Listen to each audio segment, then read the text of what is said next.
Mr. Murthy is an elected member of many prestigious academies like the American Academy of Arts and Science, U.S. National Academy of Engineering, and a fellow of the Indian National Academy of Engineering. He is associated and currently serves as a board member in a number of universities like the Institute of Advanced Study at Princeton, New Jersey, the United Nations Foundation, Ford Foundation in New York, University of Tokyo, and many others. He is the trustee of the Infosys Science Foundation, which governs the Infosys Prize, an annual award to honor outstanding achievements of research and scientists across 6 categories. Today is also a very special day. Mr. Narayana Murthy is celebrating his birthday, and thank you so much. It's so wonderful and kind of you, sir, to share this special day with all of us here today. Happy birthday to you. I invite you to address the gathering today, please. Thank you. Any better thing that you do on your birthday than being associated and spending some time with intellectuals. We have several of them here. We have my friend Ashok Mishra. We have Professor Venkat Ramaswamy. We have Professor Pradeep, Professor Vagmari, many others. So thank you, Krishnan, for this opportunity. I'm very happy with being part of this function and to say a few sentences on the occasion of the release of this book. This book is extremely important and timely, given that we have been an oral culture. India has always been primarily an oral culture. We are not a written culture. Therefore, in the oral culture that we have fostered for whatever 3,000 years, at least 3,200 years since the first Upanishads came into existence, it's only recently that we have started focusing on writing books connected with science, history of science. And very interestingly, the first 2 books connected with computer science and information technology have been written by Krishnan and his co-authors, of which first book was Mr. Krishnan and Dayananda. It was history of IT in India, computer science, computers and IT in India. And this is the second book. This is very timely because Professor Ramaswamy was telling me about how these technologies, AI, machine learning, deep learning, can all be used to enhance the life experience of people. I think that's very, very important, very happy. What is also very interesting is that they have made 30 recommendations in various areas, health, education, etc. So I congratulate the authors, and I'm very, very happy that Professor Pradeep and Krishnan have given me an opportunity to be part of this.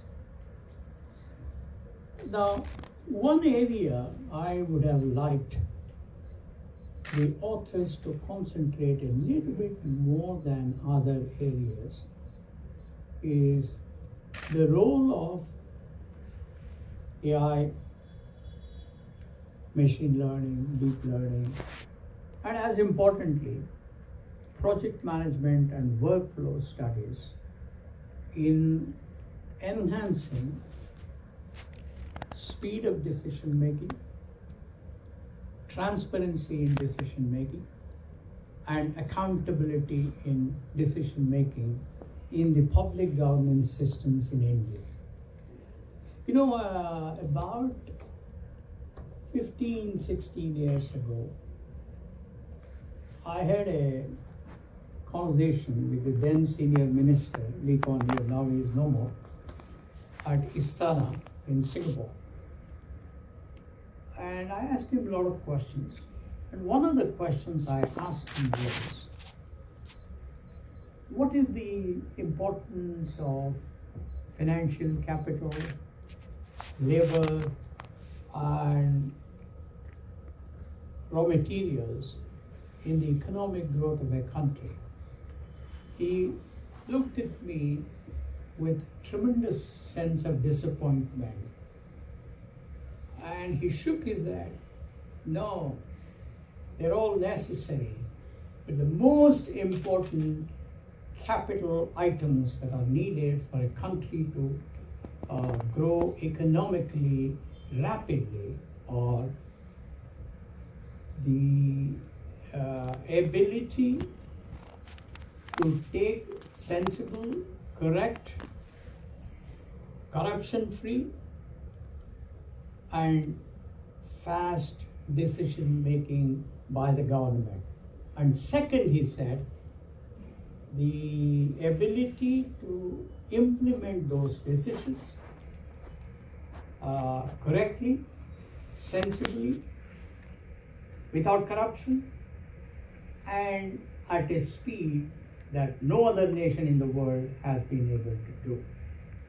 So therefore, my request to Professor Pradeep and Sri Krishnan is to perhaps expand this a little bit more, because unless we bring these attributes to our public governance system, using the power of these technologies, we may not be able to obtain the full return on all the wonderful ideas that they have put together. The second thing that I would like to make a comment on is, it will be so nice if our sociologists can do some research and write a book on what is the reason why this country of 1.45 billion people has not been able to come out with inventions that have helped our people. For example, look at this room. Everything that I see here has been imported. It's not been invented in India. Whether it's the TV screen, whether the wall, whether it are all these lights, LEDs, the public address system I am using, everything was invented somewhere else. Yes, we have learned, we have gone to the next stage of being able to use these things, or perhaps in some ways collaboration produce. And in many cases, we have not even been able to produce, for example, laptops are completely imported. Most high-tech equipment is completely imported.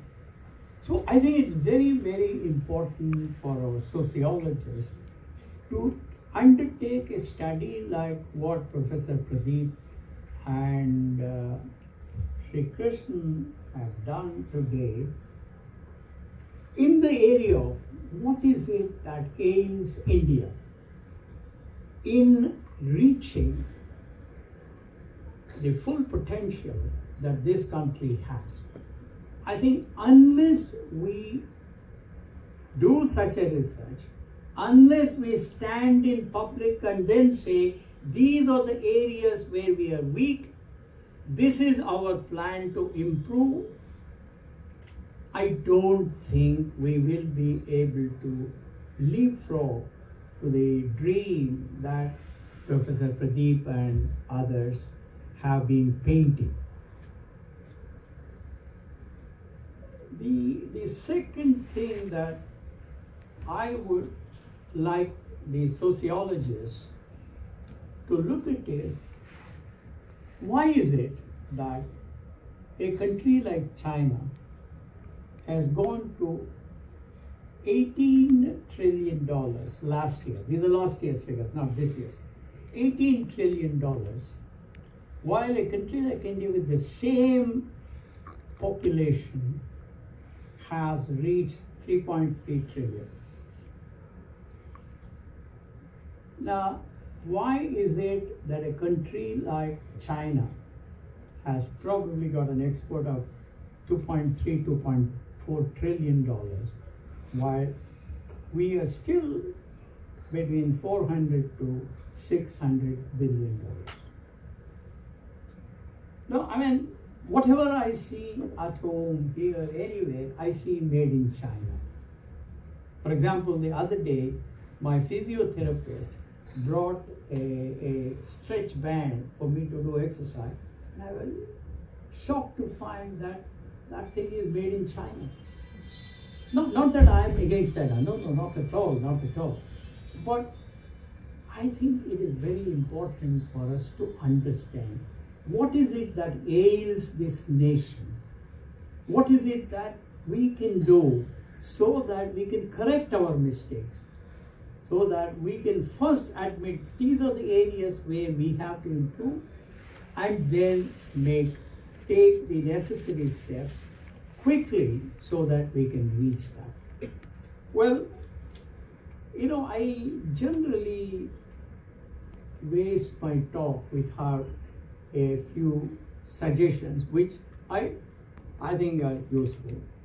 The first suggestion that I have for all our institutes of higher learning is to introduce science writing courses, at least one course every year. In other words, four courses for undergraduates, maybe 2 for master's degree people, and maybe 2 or 3 for doctoral students on how to write articles on science and technology. It could be English, it could be Hindi, it could be Kannada, it doesn't matter, whatever it is they want to, because there is a certain proficiency in doing that. I have seen that in the case of universities on whose boards I have served outside India. I think it's very, very important.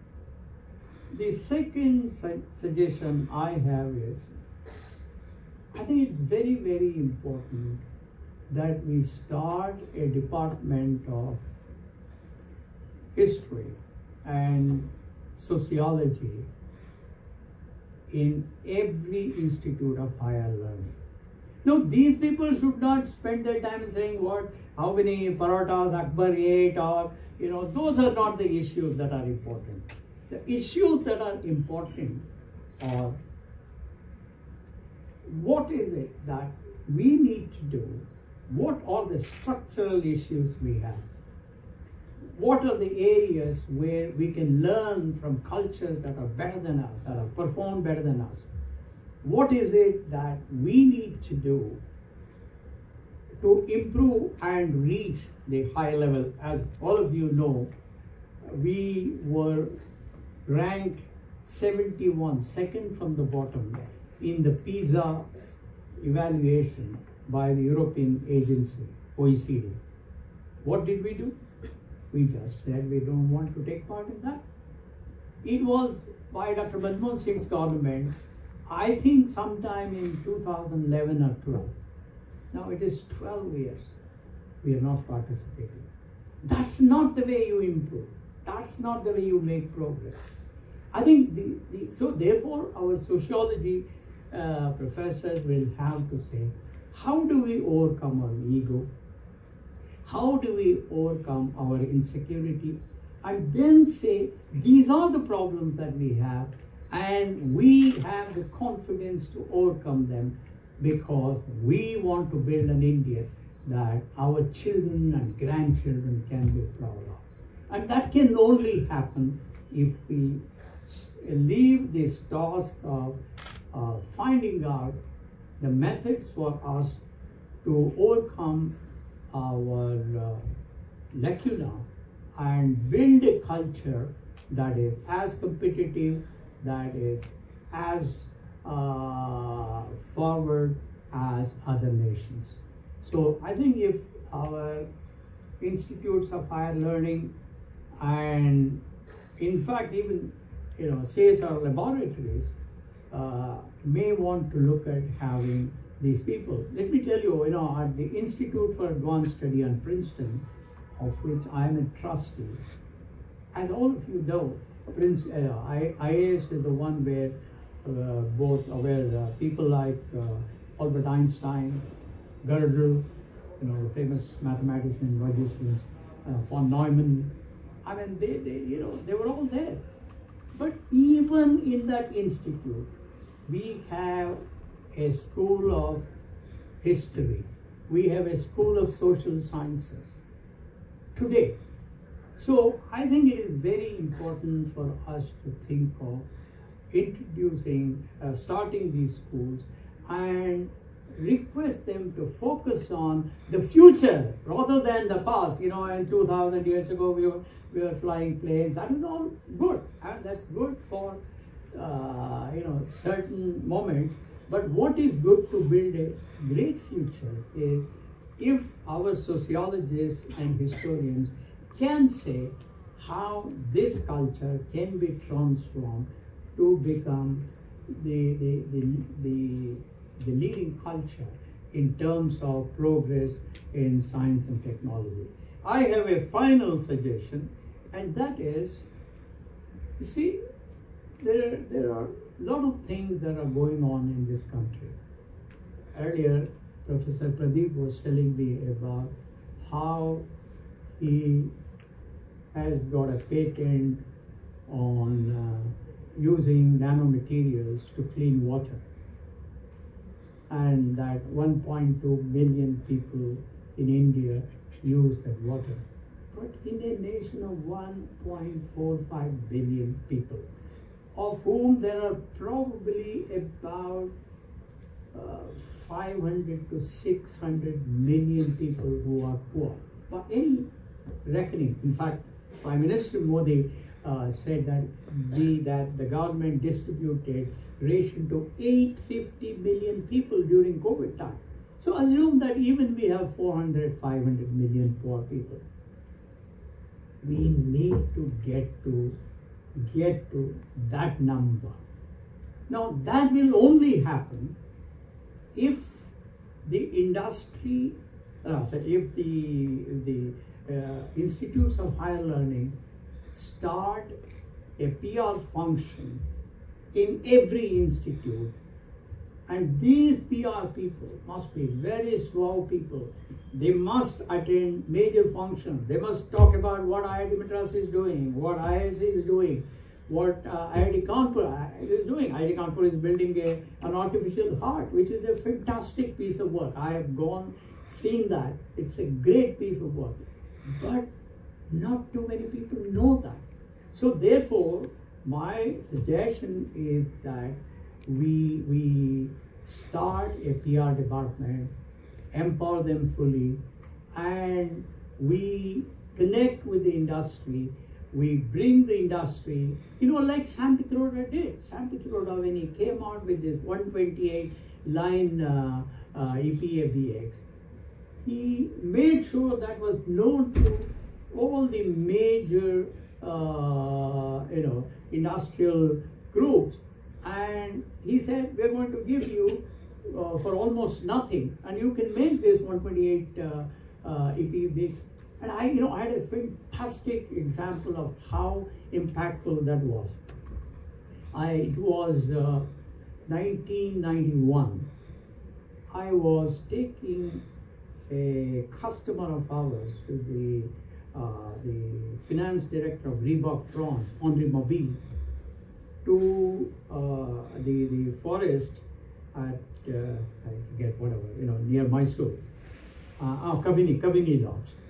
And I was talking about how India is doing this scientific work and 128 EP of the year. And he was almost finished the 10,000 line digital exchange. For whatever reason, there was some fellow called Krishnan who came, a minister, and he just removed him. All of that, that's not the issue here. Anyway, so I kept on talking about it, and he's a very soft person, Honorary. He said, Murthy, all of that is fine. If we go to the Kabini Lodge, and if at the entrance, in one of the STD booths, those days there used to be a thing called STD and ISD booths. If I can call my wife Vicky in Paris, and if the line is clear, I will accept. We reached Kabini, we stopped there at the STD and ISD booth, and only promptly called his wife, and the line was loud and clear. The point I'm making is that this was a fantastic technology that gave so much of confidence to Indians. And similarly, I think this great thing about clean water is something that has to be publicized. You see, while I have tremendous respect for professors, their work is different. They're thinking about, their job is intellectual thinking. They have to think at a very high level. But the PR fellows, which some of us know because we are in the industry, it's not that, it's nowhere advanced, but it requires a certain skills. And therefore, we will have to encourage all our institutes of learning to start these functions and make sure that the wonderful work of our professors and the students receives adequate publicity, and that becomes, I'll tell you, I was speaking to one of the top 4 richest people in the world about clean water. This is about 10 years ago. And he said, I have requested Caltech students to work on clean water. I was a little bit surprised because here were so many bright students at our IISc, IITs and all of them. And that was for India. So I was a little bit surprised, little bit sad that was done. But I said, who am I? It is his money. So therefore he will do wherever he thinks there is the highest probability of success. So the point I'm making, Professor Pradeep, is it is one thing to do great work, but it is as important to make sure that the world knows that you have done that work, that the world takes advantage of your work. That's something that has to be done. I can go on and on. Thank you very much for this opportunity. Take care.